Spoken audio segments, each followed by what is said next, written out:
in sign language. Welcome and thank you for joining us. Now, in our first story, President Advocate Maboko will participate at the 17th US-Africa Business Summit on 22nd to 24th June 2025 in Luanda, Angola. The summit will be hosted by the government of Angola and the US-based Corporate Council on Africa, CCA, under the theme Pathways to Prosperity, a shared vision for US-Africa partnership. The meeting will bring together global leaders and business executives to deliberate on ways of enhancing trade and investment opportunities between Africa and the United States. Since 2019, Botswana has participated in 5 editions of the US-Africa Business Summit, including hosting it in Gaborone in 2023. The summit provides a platform for Botswana to promote economic interest and identify market access opportunities for local products in the US, such as agricultural produce.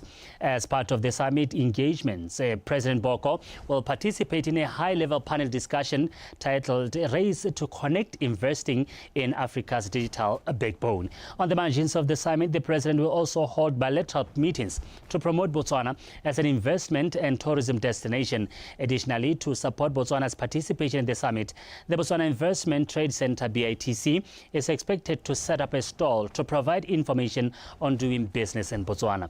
President Boko will be accompanied by Dr. Penyo Butali, Minister of International Relations, Mr. Triaone Nzima, Minister of Trade and Entrepreneurship, Mr. David Sere, Minister of Communications and Innovation, Dr. Stephen Mudise, Minister of Health, as well as senior government officials. The President and his delegation are scheduled to return to Gaborone on the 25th June 2025. During his absence, the Vice President, Mr. Ndaba Khaolate, will assume the role of the acting President. Now, moving on, the Minister of Justice and Correctional Services, Mr. Nelson Rabautwana, says refugees in this country have the right to life key every other citizen, which includes the right to health and education, adding that government is working on giving refugees the opportunity to pursue tertiary education. He said this during the commemoration of the World Refugee Day in Tukui on Friday. Terema. Botswana has been playing host to refugees since 1979 who come from different African countries like Democratic Republic of Congo, Somalia and Zimbabwe, amongst others, due to various reasons including persecution and political instability. Some of these refugees have been in the country for over 21 years, with children who have completed their secondary school and now longing for tertiary education. It is for that reason that government took a decision to allow these refugees to pursue their dreams. An industrious community of people, you are an entrepreneurial community of people, you have genius academically amongst you, and that is noted. As Assistant Minister is busy in the past few weeks crisscrossing the country, meeting heads of tertiary institutions to ensure that such talent does not go to waste but must go to tertiary institutions. The government, we are very committed and clear in purpose, where we say we have got the interest of refugees at heart, and it's a fundamental human right that defines us. The refugees appreciate government's efforts to take care of their needs, but plead that they should be given an opportunity to come up with projects that will make them self-reliant to reduce government's burden. Among the refugee community, we have a competent workforce capable of creating jobs, work and employ both the refugees and Botswana to reduce on the unemployment rate and contribute significantly to the country's economy. Refugees are said to contribute to the growth of the country's economy in one way or the other, and therefore should be treated with dignity. When given the opportunity, refugees contribute to their new communities and economies. I asked the minister and I've said to him, please consider the top talents and kids from the refugee camp. Get them on board, give them citizenship, let them help our country. This year's theme, Solidarity with Refugees, aligns with the new government's principles which protect people's rights, with the ultimate goal of seeing the people in this country living together in harmony and prosperity. Terima Btv-News, Tukui. Government, in collaboration with the European Union, has embarked on a project that will develop the National Productivity and Competitiveness Policy Strategy and Implementation Plan that will also provide a framework for addressing national productivity and competitiveness challenges. This was said by the Deputy Permanent Secretary at the Ministry of Labour and Home Affairs, Ms. Tshepong Nkwadi, during the World Productivity Day celebrations held in Gaborone, adding that the draft has been approved by the Cabinet and will be presented before the National Assembly in the upcoming winter session. Mujedi Mukibelo. World Productivity Day marks yet another milestone for Botswana to introspect and make informed decisions towards her transformative agenda of becoming a high-income country by the year 2036. And therefore, policies such as this will provide a framework for addressing national productivity and competitiveness challenges in a holistic and coordinated manner. Botswana aspires to escape the middle income trap and achieve productivity for all its citizens, prosperity for all its citizens in accordance with our national vision. We also aspire to be a high-income country with an export-led economy underpinned by diversified, inclusive, and sustainable growth driven by very high levels of productivity. Relevant stakeholders on board have shown resilience in fostering high productivity in the workplace. At the core of all this is that IP protects the creations of the human mind. And IP is found almost everywhere in our inventions, literary and artistic works, designs, symbols, images that we use in business. Low export levels, we are ranked 69, and high unemployment, we are ranked 67. These numbers or these rankings, they're just not numbers on paper. They point to the real lived challenges that affect our economy functions every day. In particular, the low worker motivation drains energy from the very heart of our workforce. The theme further calls, comrades, for innovation, which aims at improving our productivity, and such innovation should also be protected by law. DPS, comrades, there are young people in this country who are very, very innovative. Currently, government is working tirelessly in transforming Botswana National Productivity Center, BNPC, to establish a national productivity organization which is well positioned to drive efficiency, support policy implementation, and contribute to the national economic growth. Mujedi Mukibelo, Btv-News, Gaborone. Public-private partnership in the health sector is very critical in addressing the deteriorating health conditions in this country. Speaking during a meet and greet session with the management of Bokamoso Private Hospital on Wednesday, the Member of Parliament for Mopane Motlabi constituency, Ms. Pushi Manyeneng, expressed interest of working with the hospital for the betterment of the health sector in her constituency. She emphasized the importance of collaboration between the two in achieving excellence. Jessica Pidan. This familiarization tour was intended to strengthen collaboration between the government and the private sector on health issues. However, one of the key issues discussed in this meeting was to provide assistance in dispensing medicines to local clinics caused by a shortage of pharmacists in this area. This was a very good move, considering what, as the councils, we have just inherited the clinic. And it was very insightful because there are so many things that I picked today local government. The issue anybody mentioned at Tata was to say, so they can't just fold arms, crisis, especially on the health system. If we engage them. Pharmacy technician Management of this hospital has shown interest in holding talks with us as the government regarding areas they can offer assistance. One of the challenges we are currently faced with is shortage of pharmacy technicians, and as such, they are open to assist us with medical dispensation while we are away to employ pharmacists. It's a very important relationship. We don't just want to approach them when we have problems. We want to have a continuing and working relationship with them. Bokamoso Private Hospital opened its doors in this village in the year 2009. However, the management remains committed to extending a helping hand in this community through their corporate social responsibility. We are currently assisting Metsimotlabe Hospice with medical care services as a way of giving back to the community. We have also adopted the Umante Primary School at Mopani village. Additionally, we are continuing with organizing quarterly medical care outreaches in the constituency to raise awareness about different ailments like heart failures and others. Ms. Manyineng has, however, stated that discussions between the government through the Ministry of Health and this private hospital will continue in a quest to improve the health sector of this country. Jessica Pilani, BTV News, Mopani.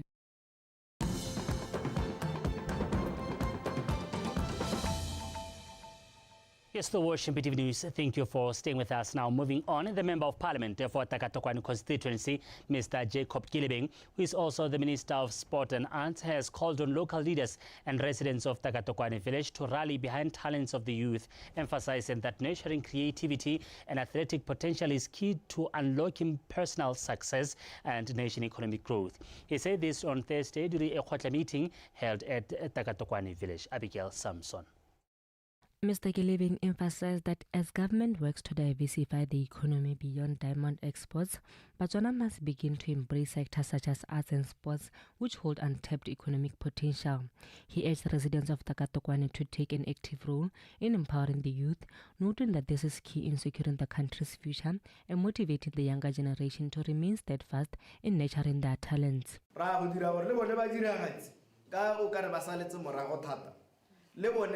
We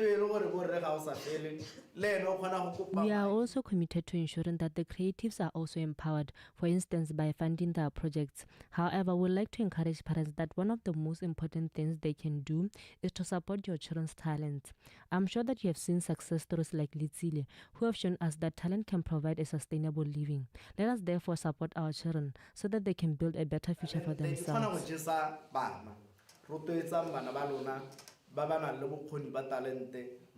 Also during the meeting, residents also had the chance to raise some of the issues affecting them.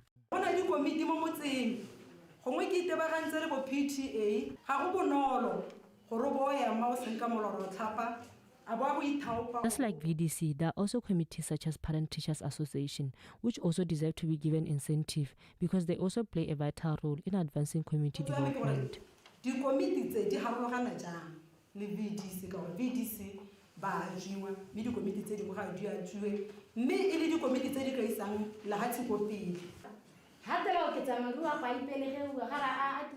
There's a need to survive the current 1,000 plus stipend given to Tireless Chaba workers because the amount is too small for them to survive with it. If we at least increase it to 2,000 pula, it will enable individuals to enroll themselves into short vacational courses and empower themselves further.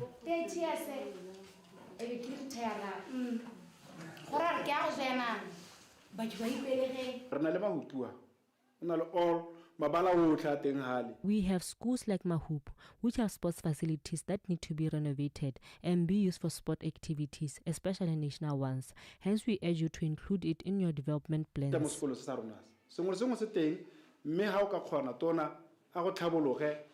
Meanwhile, the minister also assured residents that the installation of electricity in village development community houses has been approved as part of community constituency fund projects.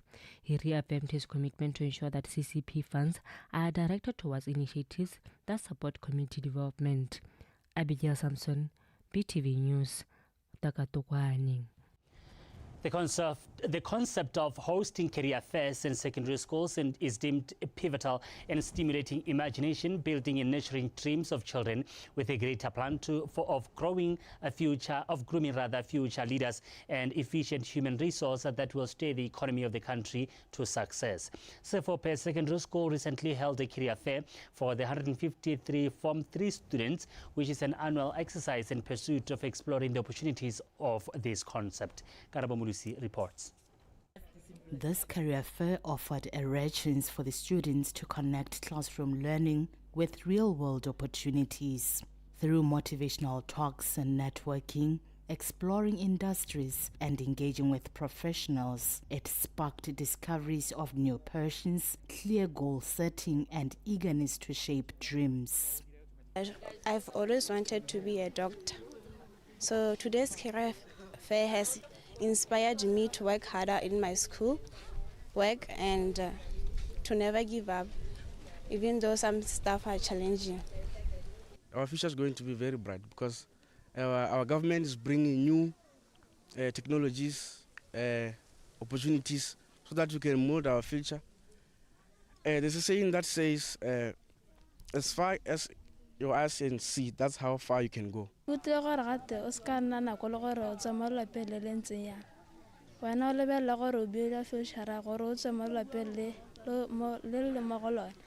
showed me that I can be an engineer, seeing the qualifications that I would need to be an engineer, that I would need to go to Form 5 to be the engineer that I can be.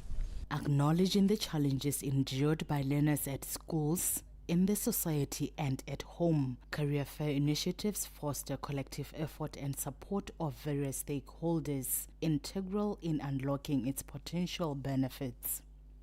It's important that our mineral resources be invested in the life of a Botswana. I stand before you being a typical example of that, and I'm saying,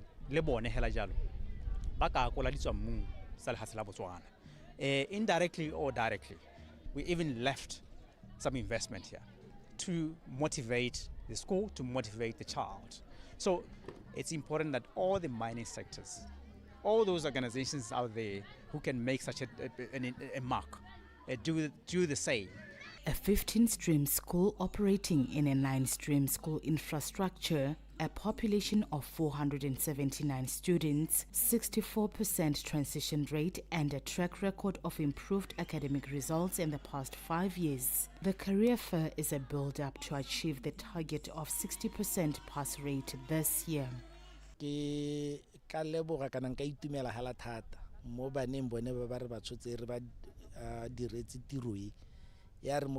I would appreciate if these students could seize this opportunity and in future make a living off what they attained from this initiative.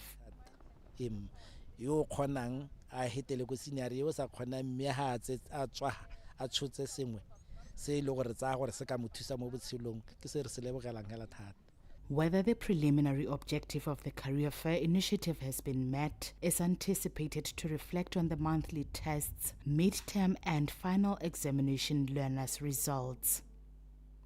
Karabo Mulusi, Btv-News, Sefopo. Activists from the lesbian, gay, bisexual, transgender and queer LGBTQ community have called on for lawmakers and policymakers to foster policies and laws that will help foster inclusivity of the LGBTQ community within our nation. They further hinted that it is high time the law accommodates same-sex marriages for them to coexist within communities, as religious beliefs and cultural beliefs still hinders locals to come out of the closet. The activists said this during a panel discussion organized by the European Union in collaboration with the Alliance Franchise and Gaborone recently. Our government has been reactive. They have reacted to what CSOs have done. When we ask ourselves, what has the government done? And even when we take it even further, when we talk about the strides that have been made, we really talk about judgments emanating from our courts. We're not talking about legislation that has been passed by a parliament. We're not talking about policies that have been put in place that are inclusive. If I were to ask you, is there one inclusive policy, whether from health, whether from education, whether from employment? The answer would be no. I always say this, I feel like Botswana on paper, it has been getting more and more progressive legally on paper. But I think, especially if you look at decree and you look at, I think it was ND versus the Attorney General, gender recognition, gender marker changing, that's beautiful progress. But I think with those landmark cases having happened, I'm not seeing legislation catching up. You know, we literally just said that queer people can have sex now in peace, right? Simply put. But what about the marriage aspect? What about the adoption? Kanye Council Chairman Mr. Marapedi Khosithebe says the council is working tirelessly to augment government coffers through intensifying revenue collections efforts and rekindling talks with some potential investors. Mr. Khosithebe mentioned this during a full council meeting in Kanye recently, where he stated they will be reactivating the revenue maximization and mobilizing credit control committee to implement new strategies and enhance the existing ones. Here's Makwinja with more. Mr. Khosithebe says despite some revenue collections that